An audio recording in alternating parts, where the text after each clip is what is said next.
कैसे हैं आप सभी लोग। एक बार फिर से स्वागत है आपका हमारे YouTube channel study with Yogesh में। आज आपके क्रैश कोर्स की डे 82 है, ठीक है। अब एक चीज जो मैं बोलूंगा उसको ध्यान से सुनना बच्चों, ठीक। डे 82, अब ये जो बची हुई क्लासेस हैं ये सिर्फ और सिर्फ आपका एक प्रकार का निचोड़ रहेगा इसमें, यानी जो भी निचोड़ है। अब देखो, पहले अगर यूके जैसे SSC अगर एग्जाम कराता तो मैं अभी भी उत्तराखंड के क्वेश्चनों के पीछे भागता, मैं क्या आप भी। तो मैंने जितना आपको उत्तराखंड कराया हुआ है आपको इससे बाहर जाने की जरूरत है ही नहीं, ठीक है। 40 नंबर की उत्तराखंड आएगी तो 35, 37, 36 नंबर कहीं ना कहीं आप अगर 36, 37, 35 के आसपास इजीली आप लोग जा सकते हैं, ठीक। तो बचे हुए 7-8 जो क्लासेस है इसमें एक तो हिंदी का कंक्लूजन निकाल लेते हैं, हिंदी का निचोड़ निकाल लेते हैं, जीएस एनसीईआरटी कंप्लीट कर लेते हैं। इसके अलावा अगर लास्ट में कुछ टाइम बचा तो कंप्यूटर वगैरह और एक आध चैप्टर रीजनिंग का देख लेंगे, ठीक है। इसके बाद ध्यान से सुनना, अगर आप लोग चाहेंगे तो माह दिसंबर में एक काम करेंगे, कंप्लीट जीएस पढ़ देंगे, यानी एक प्रकार का एनसीईआरटी नहीं पढ़ेंगे, जीएस पढ़ लेंगे। जीएस मतलब जैसे मैं रैंडमली कुछ भी उठा सकता हूं जहां से प्रश्न पूछा जाता है, ठीक है। तो अगर आप लोग सहमत होंगे तो, लेकिन एक महीना अगर हम उसको पढ़ेंगे तो एक महीना जी जान लगानी हुई, ऐसा नहीं कि 2 वीडियो अच्छे से देखी उसके बाद सो गए, ऐसा नहीं। 8 जनवरी को एग्जाम है आपका और उस एग्जाम के अकॉर्डिंग ही आपको तैयारी करनी है। 18 दिसंबर को पुलिस का एग्जाम होगा, तो पुलिस के हिसाब से तो मैं क्रैश कोर्स करा ही रहा हूं, लेकिन उसका जो ग्रेजुएट लेवल के एग्जाम है उसके लिए आपको पूरा डेडिकेट होकर करना होगा, ठीक। आज आपको देखते हैं, जैसे मैंने प्रमुख व्यक्तित्व वाला कहा था कि आप तैयार रखना, आज मैं आपसे कहूंगा प्रमुख व्यक्ति के अलावा उत्तराखंड की जो नदी तंत्र, झील, ग्लेशियर वाला जो चैप्टर है, चैप्टर 5th या 6th, वो चैप्टर बहुत अच्छे से परीक्षा होने से आज तैयार कर लो। 1-2 नंबर वहां से भी तय हो जाएंगे, ठीक है। देखो ज्योग्राफी हम उससे आगे को देखते हैं। आपको पता होगा बच्चों ये नीति आयोग का गठन कब किया गया था, याद होगा ना। नीति आयोग पहले योजना आयोग कहलाता था, नीति आयोग हो गया था, ठीक है। 1 जनवरी 2015 से इसका क्या किया गया था, गठन किया गया था, ठीक है। ये बेसिक क्वेश्चन भी पूछते हैं, 1 जनवरी 2015 को इसका गठन किया गया था, इसको ध्यान रखना, ठीक है। 1 जनवरी 2015 को नीति आयोग बना था। इसके अलावा इंदिरा गांधी नहर कहां से निकाली गई, एक क्वेश्चन लिखो, इंदिरा गांधी, ये सब एनसीईआरटी है, ठीक है। इंदिरा गांधी नहर, जो इंदिरा गांधी नहर है बच्चों, ये हरिके बांध पंजाब से निकलती है, ठीक है। कहां से निकलती है, हरिके बांध, हरिके डैम जो है ना ये यहां से निकलती है, और हरिके डैम कहां है, पंजाब में अवस्थित है। और इसमें थोड़ा आज हिंदी के इंपोर्टेंट क्वेश्चन आपको मैं बताता हूं, ठीक है। हरिके बांध पंजाब से ही निकलती है। इसके अलावा भारत में प्रमुख मात्रा में उपलब्ध महत्वपूर्ण नाभिकीय ईंधन क्या है, भारत में एक नाभिकीय ईंधन ऐसा है जो मतलब प्रचुर मात्रा में मिलता है, ठीक है। भारत में प्रचुर मात्रा में मिलने वाला नाभिकीय ईंधन लिखो, प्रचुर मात्रा में मिलने वाला नाभिकीय, ठीक है। ये इंपॉर्टेंट क्वेश्चन है आपका, यहां से क्वेश्चन पूछा जाता है कि सबसे ज्यादा मतलब महत्वपूर्ण नाभिकीय ईंधन कौन सा है भारत में जो मिलता है, थोरियम है, ठीक है। नाभिकीय ईंधन लिखो, जो भारत में पर्याप्त होता है थोरियम है वो, मतलब थोरियम ठीक ठाक तरीके से भारत में मिल जाता है। ये इंपॉर्टेंट क्वेश्चन रहेगा, ठीक है। ये पूछा जा सकता है पेपर में आपका, थोरियम। इसके बाद अगली चीज आपको यहां से पता होनी चाहिए कि जो बीना तेल शोध कारखाना है वो कहां है, लिखो, बीना तेल शोध कारखाना, ऑयल रिफाइनरी, ठीक है। तेल शोध कारखाना ये है बच्चों मध्य प्रदेश में, कहां लिखोगे, मध्य प्रदेश में, एमपी में ये पड़ता है, बिना तेल शोध कारखाना, ठीक है। बिना तेल शोध कारखाना। नेक्स्ट क्वेश्चन लिखना, भारत में जो लोहा पाया जाता है 2 प्रकार का पाया जाता है बेसिकली, वो है हेमेटाइट और मैग्नेटाइट, और हेमेटाइट को बेस्ट क्वालिटी का माना जाता है, ठीक है। भारत में लौह अयस्क के 2 प्रमुख प्रकार लिखो, भारत में लौह अयस्क के 2 प्रमुख प्रकार, 2 प्रमुख प्रकार, ये कौन कौन से हैं, हेमेटाइट, एक तो हेमेटाइट है, ठीक है, ठीक है। और दूसरा एक हेमेटाइट है, दूसरा कौन सा है, मैग्नेटाइट। सेकंड लिख लो आप लोग, मैग्नेटाइट, क्या लिखोगे, मैग्नेटाइट, मैग्नेटाइट। ये 2 जो अपने आप में क्या हैं, लौह अयस्क के भारत में प्रमुख कारखाने हैं, ये इंपोर्टेंट रहेगा अपने आप में, ठीक है। अगला लिखना आपको, भारत का पहला परमाणु ऊर्जा स्टेशन कौन सा था, ठीक है। लिखो, भारत का पहला परमाणु ऊर्जा स्टेशन, पहला परमाणु ऊर्जा स्टेशन, भारत का पहला परमाणु ऊर्जा स्टेशन कौन सा है, तारापुर, तारापुर था। ठीक है, भारत का पहला परमाणु ऊर्जा स्टेशन अगर आपसे पूछता है, तारापुर परमाणु ऊर्जा स्टेशन, ब्रैकेट में लिखो महाराष्ट्र में नागपुर में स्थापित, महाराष्ट्र कर दो, नागपुर लिख दो ब्रैकेट में। ठीक है, नागपुर में स्थापित है तारापुर, भारत का पहला परमाणु ऊर्जा स्टेशन अपने आप में है। ठीक है, ये भी अपने आप में क्या है, इंपॉर्टेंट क्वेश्चन है। इसके अलावा एक चीज आपको पता होनी चाहिए, भारत में अभ्रक मुख्यतः कहां पाया जाता है, लिखो भारत में मुख्यतः अभ्रक, लिखो अभ्रक किन राज्यों में मुख्यतः पाया जाता है। ठीक है, तो 2-3 स्टेट हैं बच्चों, लाइक आंध्र प्रदेश, झारखंड और राजस्थान। ये ऐसे स्टेट हैं, जैसे एक झारखंड है JH, आंध्र प्रदेश कर दिया मैंने AP, और राजस्थान, ये ऐसे स्टेट हैं जहां ठीक ठाक मात्रा में भारत में क्या पाया जाता है, अभ्रक पाया जाता है। इसको भी आप लोग क्या करोगे, नोट करोगे और इसको याद रखोगे। ठीक है, अगला लिखो आप लोग, बॉक्साइट अयस्क का प्रयोग किस उद्योग में होता है, लिखो बॉक्साइट अयस्क का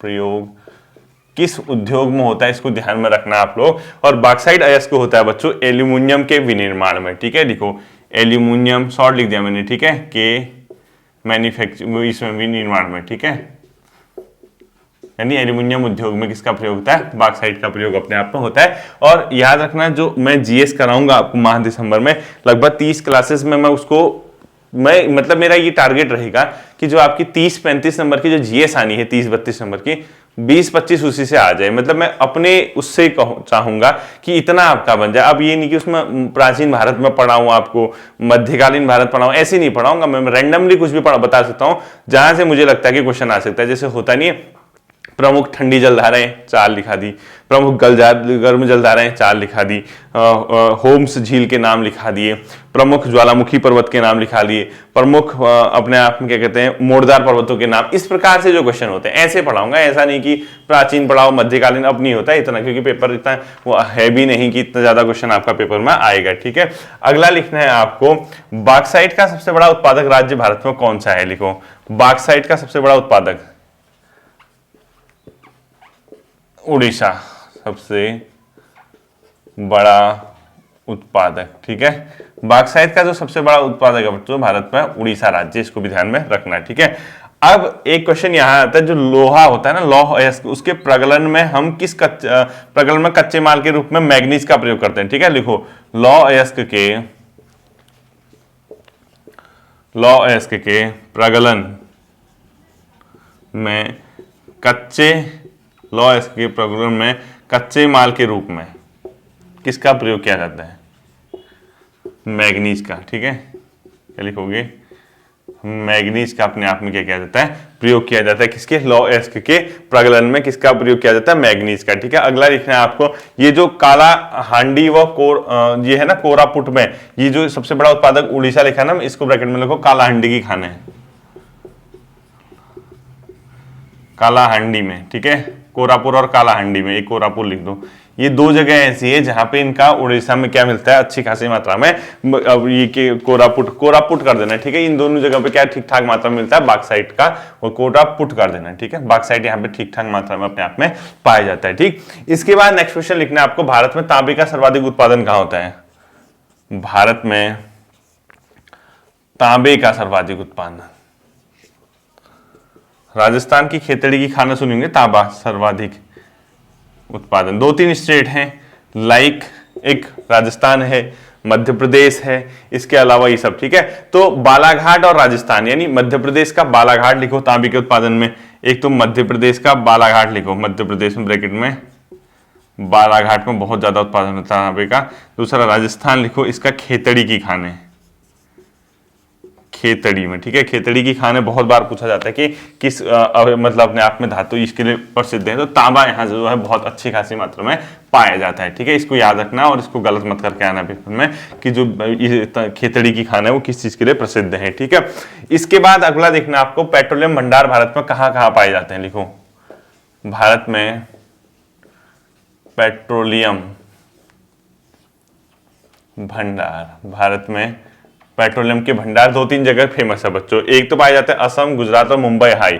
ठीक है, कहां कहां लिखोगे, एक असम में भारत में ही पाया जाता है, गुजरात में भारत में ही पाया जाता है, और तीसरा जो पाया जाता है बच्चों अपने आप में, वो कहाँ पाया जाता है अपने आप में, ये महाराष्ट्र में, जो ये अपने आप में तटीय इलाका है ना, जो अरबियन सी के पास है, तो अरबियन सी के पास का जो इलाका है उसको बोलते हैं मुंबई हाई, ठीक है, वहां पर पाया जाता है मुंबई हाई।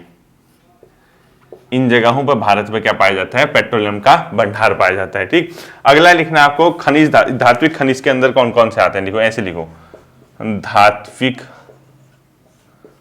खनिज, ठीक है, क्या लिखोगे, धात्विक खनिज। धात्विक खनिज में देखना है, एक तो लोहा होता है, एक लोहा नहीं होता, तो आप टोटल लोहा, मैग्नीज, तांबा, बॉक्साइट, ये सब धात्विक खनिज है। ठीक है, क्या क्या लिखोगे, एक तो लोहा,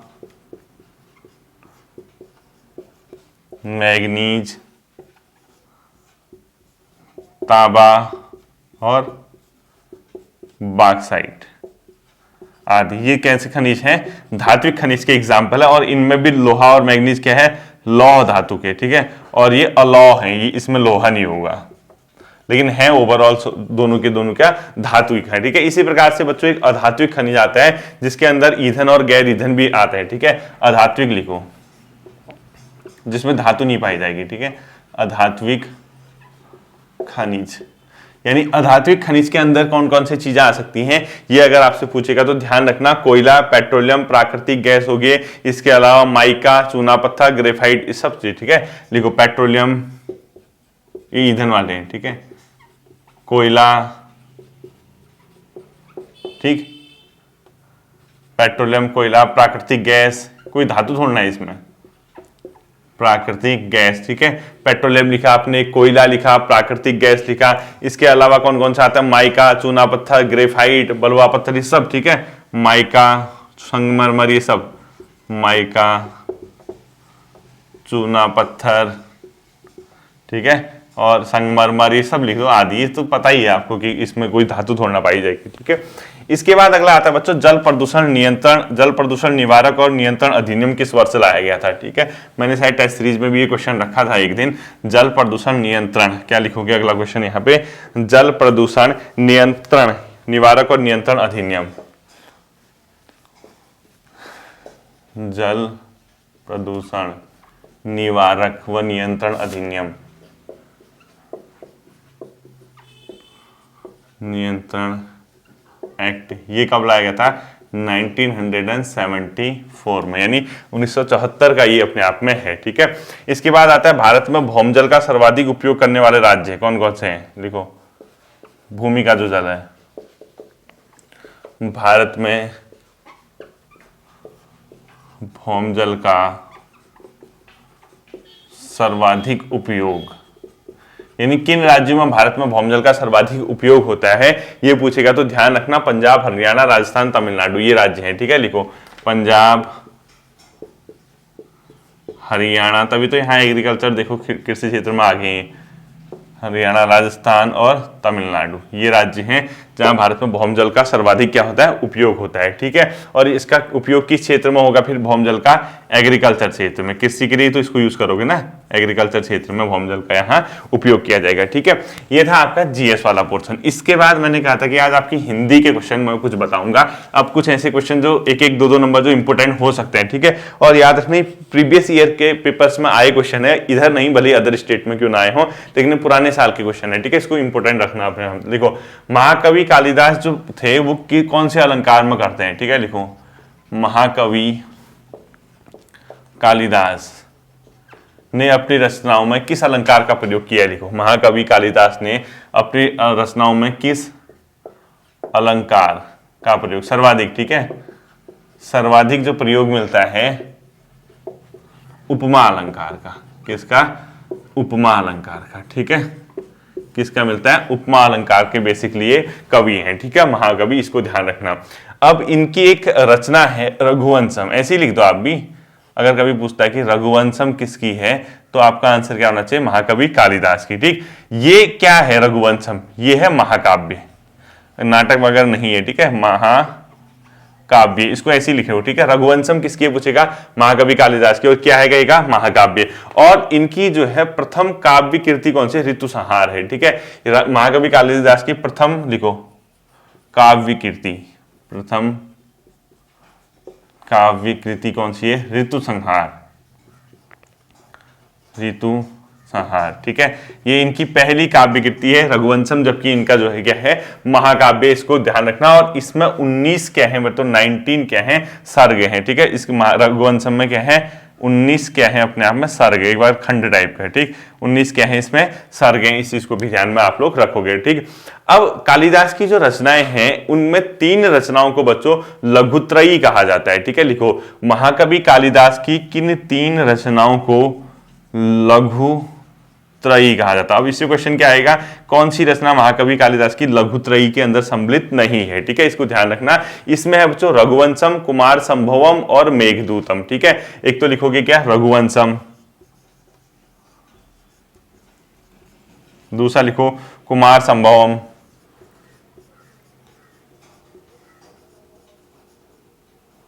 ठीक है। रघुवंशम क्या लिखा आपने, रघुवंशम लिखा एक, दूसरा लिखा आपने कुमार संभवम, और तीसरा क्या लिखना है आपने मेघदूतम, ठीक है। ये 3 की 3 रचनाएं इनकी क्या कहलाती है, मेघदूतम। यहां लिख दे, ऊपर लिख देता हूं, ठीक है, मेघदूतम, मेघदूतम, ठीक। ये 3 की 3 रचनाएं इनकी क्या कहलाती हैं अपने आप में लघुत्रयी के नाम से जानी जाती है महाकवि कालिदास की ये रचनाएं, ठीक है। इन्हीं की रचना एक माल विकाग्नि मित्रम भी है, जो कि इनका नाटक है, ठीक है। लिखो इधर लिख देता हूं, ठीक है, ऊपर लिख दिया, देखो माल विकाग्नि मित्रम, ये किसकी रचना है पूछता है तो महाकवि कालिदास की। और जबकि ये माल विकाग्नि मित्रम क्या है अपने आप में इनका नाटक है, ठीक है, कोई महाकाव्य नहीं है, ये नाटक है, इसको ध्यान में रखना आप लोग, ठीक है। और किस रचना को इनका दूत काव्य कहा जाता है, लिखो महाकवि कालिदास की कौन सी रचना दूत काव्य कहलाती है। रघुवंशम को बोलते, सॉरी मेघदूतम को, कहा गया मेघदूतम को इनका क्या कहा जाता है, दूत काव्य कहा जाता है। ये है ना मेघदूतम, इनको इस रचना को इनका दूत काव्य कहा जाता है, ठीक है। महाकवि कालिदास की कौन सी रचना दूत काव्य है कहेगा तो मेघदूतम हो जाएगा। और महाकवि कालिदास की कौन सी रचनाएं लघुत्रयी के अंदर आती हैं तो ये रघुवंशम, कुमार संभवम, मेघदूतम हो जाएगा। और रघुवंशम इनका जो है महाकाव्य, जबकि प्रथम काव्य कृति कौन सी है इनकी ऋतु संहार है, ठीक है। इनकी एक और रचना है बच्चों विक्रमोर्वशीयम, ठीक है। विक्रमोर्वशीयम किसकी रचना है, विक्रमोर्वशीयम, विक्रमोर्वशीयम, ठीक है। ये भी किसकी है, विक्रमोर्वशीयम महाकवि कालिदास की। इसको भी आप लोग क्या करोगे नोट कर लेना, ठीक है। विक्रमोर्वशीयम, ऐसी गलत लिख दिया मैंने, एक बार को दोबारा लिखता हूं, ठीक है। विक्रमोर्वशीयम ये भी किसकी है, महाकवि कालिदास की। क्या है देखो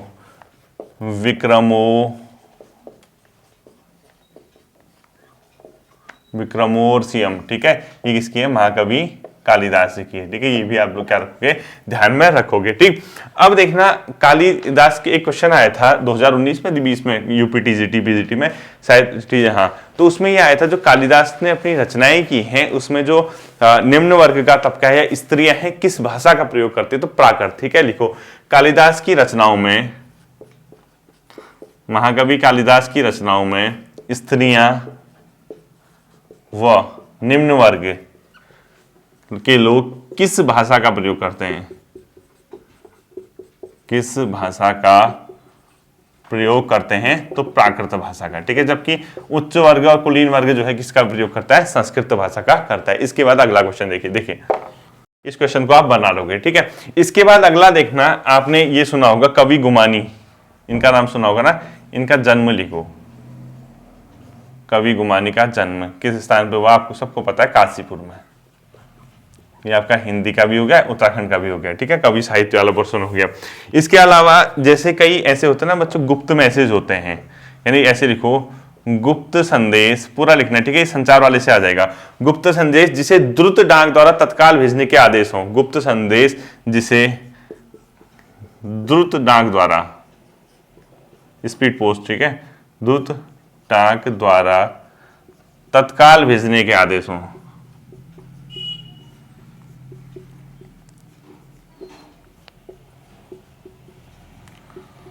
तत्काल भेजने के आदेश हों, यानी गुप्त संदेश जिसे द्रुत डाक द्वारा तत्काल भेजने के आदेश हों उसको क्या कहा जाता है, सेविंग ग्राम, ठीक है। क्या कहलाता है, सेविंग ग्राम, इंस्टाग्राम नहीं है, सेविंग ग्राम,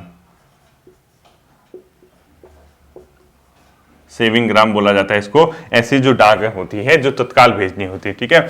इसी प्रकार से आपका हिंदी में, हालांकि आपका टिप्पणी तो दिया नहीं है ना, तो यहाँ तो ग्रुप सी तो खैर बताना सही नहीं रहेगा, टिप्पणी वगैरह तो दिया नहीं है उसने सिलेबस में। इसके बाद अगला लिखो आपने, लीड क्या होता है। लीड, जो आपने न्यूज़पेपर देखा होगा ना, उसका जो पहला पेज होता है जिसमें सबसे महत्वपूर्ण समाचार होते हैं उसको लीड बोला जाता है। लिखो, समाचार पत्र का प्रथम पृष्ठ, समाचार पत्र का प्रथम पृष्ठ जिसमें सबसे महत्वपूर्ण समाचार होते हैं, प्रथम पृष्ठ जिसमें महत्वपूर्ण समाचार होती है, ठीक है, जिसमें महत्वपूर्ण न्यूज होती है, समाचार होते हैं, उसको क्या बोला जाता है, अपने आप में लीड बोला जाता है, ठीक है। इसको भी ध्यान रखना, यानी समाचार पत्र का प्रथम पृष्ठ जिसमें महत्वपूर्ण समाचार होते हैं उसको क्या बोला जाता है, लीड बोला जाता है, ठीक है। अगला एक मोस्ट इंपोर्टेंट क्वेश्चन लिखो, कामायनी को किसने मानवता की रचनात्मक इतिहास की संज्ञा दी थी, ठीक है। लिखो, कामायनी रचनाएं नहीं, कामायनी किसने लिखी है, सबको पता होगा, जयशंकर प्रसाद, हजारी प्रसाद द्विवेदी, सूर्यकांत त्रिपाठी निराला, ये ऐसे क्वेश्चन आते हैं, तो ये ध्यान रखना कामायनी किसकी है, ठीक है।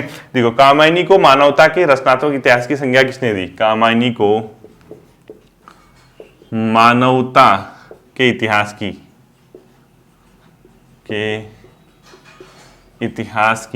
रचनात्मक संज्ञा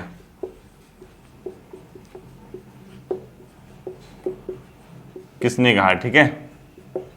मानवता के इतिहास की रचनात्मक संज्ञा किसने कहा था, इसको ये कहा था बच्चों आचार्य रामचंद्र शुक्ल जी ने, ठीक है। कहा किसने कहा, आचार्य रामचंद्र शुक्ल।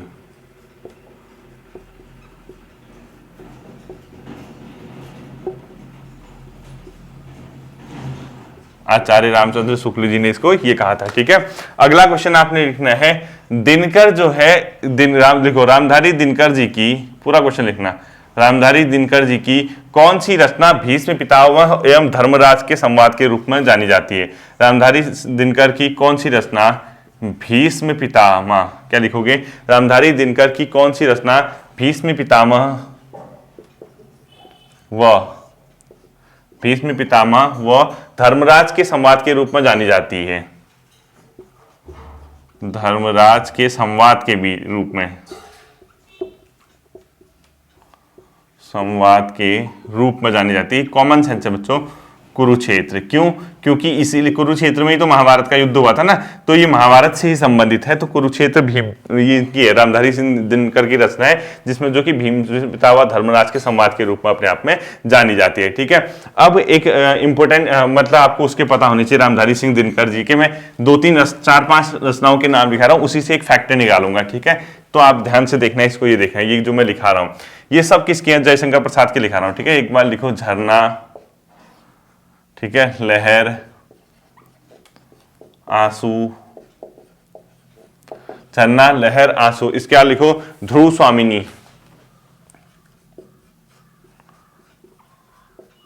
क्या लिखोगे, ध्रुव स्वामिनी। इसके बाद लिखो स्कंदगुप्त और चंद्रगुप्त, ध्रुव स्वामिनी। इसके बाद लिखो स्कंदगुप्त, स्कंदगुप्त। इसके बाद लिखो चंद्रगुप्त, इसका क्या लिखोगे, चंद्रगुप्त लिखोगे। फिर लिखोगे आप लोग क्या, अजात शत्रु और विशाख, अजात शत्रु और विशाख, ठीक है। क्या लिखोगे, विशाख लिखोगे। ये सब के सब किसके हैं बच्चों, जयशंकर प्रसाद के हैं, ठीक है। किसके हैं, जयशंकर प्रसाद की रचनाएं हैं।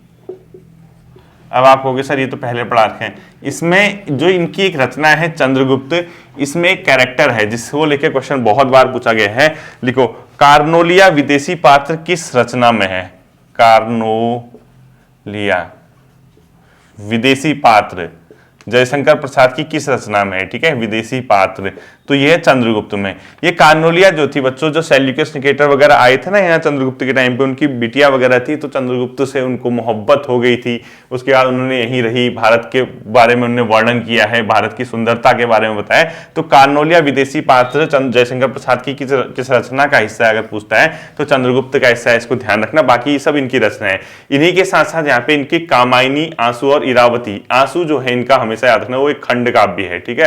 यानी अगर कभी ये पूछता है कि जयशंकर प्रसाद की कौन सी रचना खंड काव्य है, वो कौन सी होगी, आंसू होगी, ठीक है। कामायनी इनका महाकाव्य है, मैंने कामायनी अभी बताया था ना, कामायनी को किसने वो कहा था, कामायनी, इनका क्या है, महाकाव्य है और इन्हीं का है, ठीक है, जयशंकर प्रसाद का महाकाव्य। कामायनी क्या है, महाकाव्य। आंसू है खंड काव्य, जबकि इरावती इनका उपन्यास है, ठीक है। लिखो ये सब जयशंकर प्रसाद के हैं, इरावती क्या है इनका उपन्यास है। ये भी आप लोग क्या करोगे, ध्यान में रखोगे, ठीक है। इसके बाद आता है बच्चों, कबीरदास की मृत्यु कहां पर हुई थी, मगहर में। कबीरदास जी की मृत्यु कहां हुई थी, अगर पूछते हैं मगहर में हुई थी, ये भी ध्यान रखना, ठीक है। कबीरदास की मृत्यु कहां पर हुई थी अगर पूछता है तो मगहर में हुई थी, ये ध्यान रखना। और ये किसके समकालीन थे, सिकंदर लोदी के समकालीन। लिखो सिकंदर लोदी के समकालीन थे। यानी अगर पूछता है आपसे कि जो कबीरदास जी थे वो किसके समकालीन थे, आंसर हो जाएगा आपका सिकंदर लोदी के समकालीन थे, ठीक है। इसके बाद आपको पता होना चाहिए तुलसीदास जो है उन्होंने एक विनय पत्रिका में पदों की संख्या कितनी है। लिखो तुलसीदास जी के विनय पत्रिका में पदों की संख्या है 279। ये भी क्वेश्चन आया हुआ है, तुलसीदास के विनय पत्रिका में पदों की संख्या। ये सब हिंदी का निचोड़ देखते हैं, ठीक है, 5-7 क्लास में। तुलसीदास के विनय पत्रिका, तुलसीदास के विनय पत्रिका में पदों की संख्या,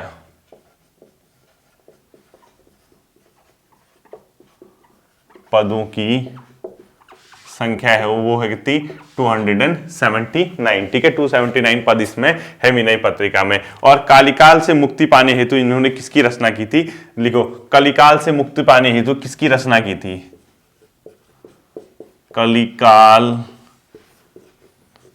से मुक्ति हेतु किसकी रचना की थी पूछता है तो विनय पत्रिका की, ठीक है। अगर पूछेगा तुलसीदास ने कलिकाल से मुक्ति पाने हेतु किसकी रचना की थी, विनय पत्रिका। अगला लिखो मीरा की भक्ति किस प्रकार की है।